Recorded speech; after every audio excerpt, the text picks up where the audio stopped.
So why don't we start out from the beginning? Why don't you tell us a little bit about yourself, a little bit about your background? Well, my name's Alfonso Gonzales. I was born in Tijuana, in La Colonia, Mexico, Calle Sinaloa. I came to the U.S. when I was a year old, and then again, we went back, and I came again when I was 4 years old.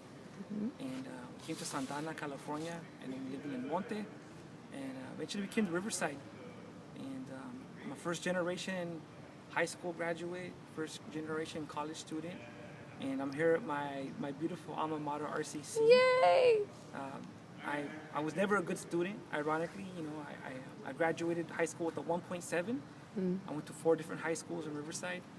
And I think anybody who knew me growing up would have probably thought that I was going to be in jail, in prison, in trouble. And somehow I became a writer. And I wrote this book, Okay. Reform Without Justice, Latino Migrant Politics in the Homeland Security State. And it's really quite a process, in terms of from where I started and where I'm at All today. right. So how does that happen? So how do you become a writer, a student that had difficulty adapting in the classroom, connecting with instruction in traditional classroom? How do you go from a struggling student to a renowned author, graduate, doctorate degree from UCLA? How does that happen? I think I read a beautiful quote yesterday, and it said, "La disciplina es el enlace entre lo que soñamos y en lo que tenemos." And I believe that discipline, in terms of wanting to really get my ideas out and express to the world that I had something to say, that was my driving force, really, the discipline, but also wanting to, having something to say. And I believe in our communities, in Latino communities, we all have something to say, from the paletero to the pinto to the mechanic to the ama de casa. We all have something to say, and writing was a means for me to express what I wanted to say about the world.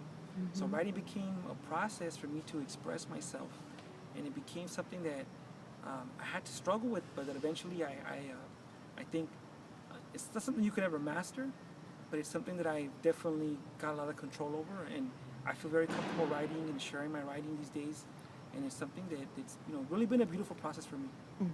And yes, I agree that you've always had something to say. I remember, Alfonso, I remember way back in the day when we were at RCC. I remember from the time when I met you, I remember the first time I met you, I think I was at the learning center, and I think I was at the writing center, and I was trying to do my homework. Somebody was bothering me there, and there you are, El Galán, to the rescue. You stood up for me, and you asked that gentleman politely but sternly to back away and to let me do my homework. And then at another moment, I remember, Alfonso, that remember one of those days we were taking a break, and I think we were going out for pizza, and we went in your red Camaro. Remember your car? Your red Oh yeah, the Camaro? Mustang. It was a Yeah, your Mustang. Mustang. There you go, your Mustang. And I remember we were going out for pizza, and you always had something to say. Remember, you're like, well, I guess, okay, let's go in my car. So we go in your car, and you're like, okay, so I guess because I invited, that I'm going to have to pay.